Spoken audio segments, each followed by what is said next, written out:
Socially political here, doing a year in review of Justin Trudeau going through the COVID times. Let's start off in March. March 13th, Parliament agreed unanimously to shut down its doors for 5 weeks. At the same time, Sophie Gregoire Trudeau had just come back from a WECharity event in the UK only to have COVID. March 16th, Justin Trudeau introduced new entry restrictions, specifically going in on March 18th, restricting entry into the country only to Canadian citizens and permanent residents and their immediate families.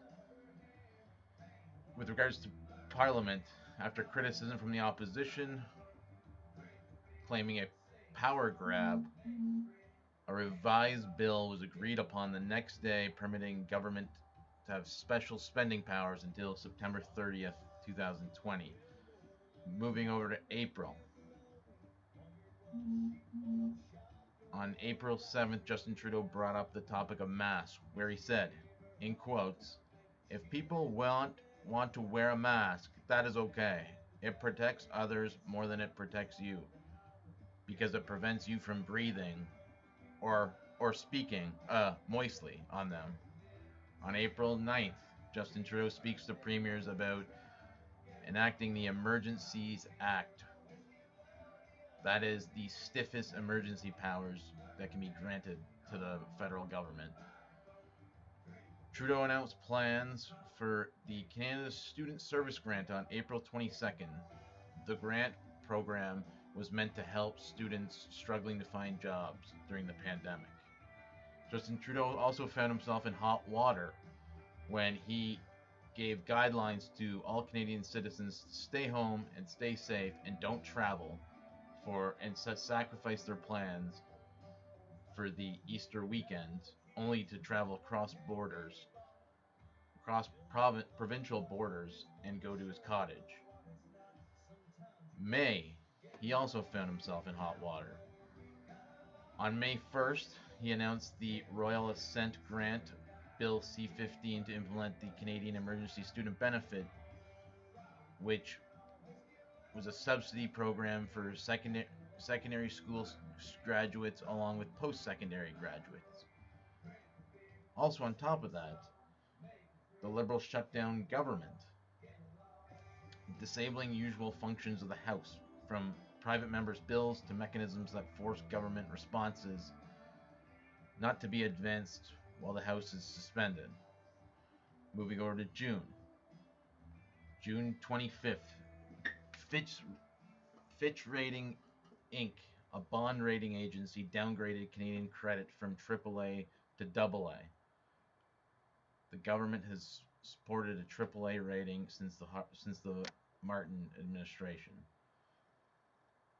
June 25th, WECharity grant announced. The federal government officially launched its student service grant on June 25th. The government awarded WECharity $19 million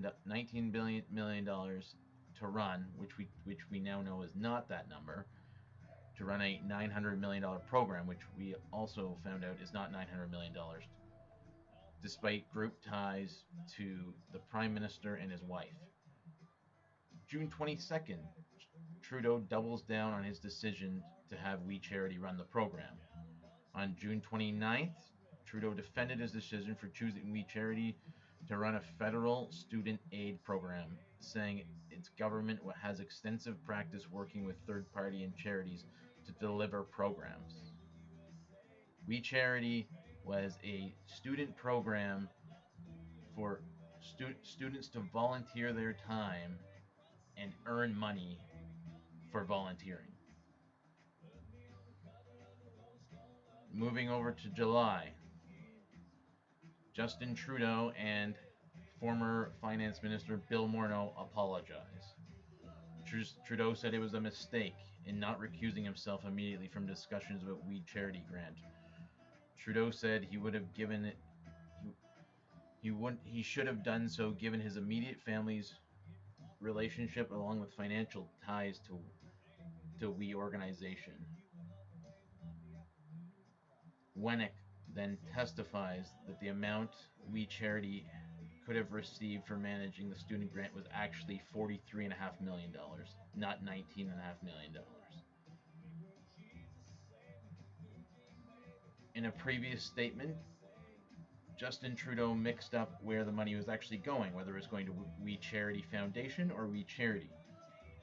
On the on the same day, Morneau told the Finance Committee during an appearance there that he and his wife made donations to WeCharity, roughly of the amount $50,000.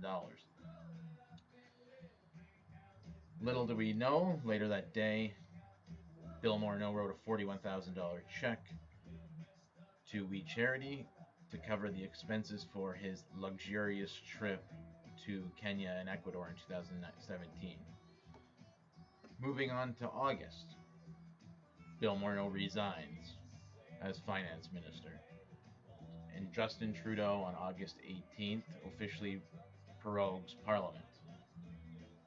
On top of that, we learned about Justin Trudeau in the middle of a pandemic taking a luxurious vacation to Ontario in a beautiful hot spot cottage location after Doug Ford had recommended that Ontarians not go up to their cottages, or to avoid going up to their cottages.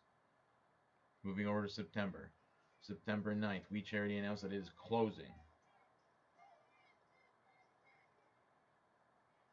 Government reopens to a throne speech that did not give much information at all. Moving over to October, liberals threaten a snap election if a anti-corruption committee is brought forward.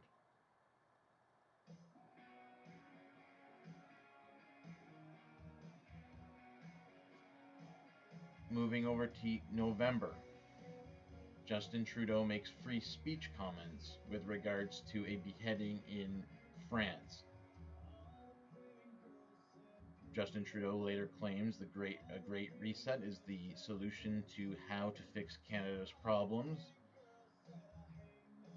And Bill Blair and Patty Hajdu indicate that international travelers are not welcome in Canada, and the borders are to remain intact until January 21st, 21 for all non-essential travel.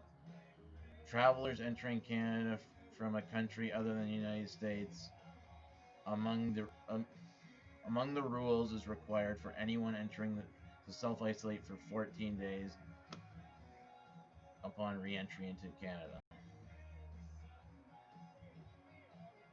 And finally,